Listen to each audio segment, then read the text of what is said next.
ಇವತ್ತು AIDSO ವಿದ್ಯಾರ್ಥಿ ಸಂಘಟನೆ ನೇತೃತ್ವದಲ್ಲಿ ಇಲ್ಲಿ ಹೇಮಾವತಿ ಪ್ರತಿಮೆ ಮುಂಭಾಗ ರಾಜ್ಯ ಮಟ್ಟದ ಸರ್ಕಾರಿ ಶಾಲೆ ಉಳಿಸಿ ಜನಸಮಾವೇಶ ನಡೀತಾ ಇದೆ. ಬೆಂಗಳೂರಿನ ಫ್ರೀಡಂ ಪಾರ್ಕಲ್ಲಿ ಏಪ್ರಿಲ್ 10ನೇ ತಾರೀಕು ಆ ಒಂದು ಬೃಹತ್ ಹೋರಾಟದ ಪೋಸ್ಟರ್ ಬಿಡುಗಡೆ ಕಾರ್ಯಕ್ರಮ ಇದೆ.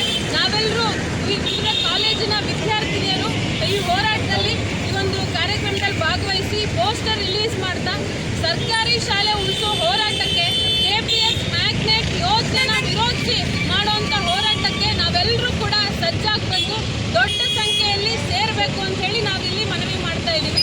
ಹಾಗೆ ನಾವೆಲ್ಲರೂ ಈ ಪೋಸ್ಟರ್ನ ರಿಲೀಸ್ ಮಾಡಿ ಏಪ್ರಿಲ್ 10ನೇ ತಾರೀಕಿಗೆ ಒಂದು ದೊಡ್ಡ ತಯಾರಿ ಮಾಡಬೇಕಂತ ಹೇಳಿ ಯೋಚನೆ ಮಾಡ್ತಾ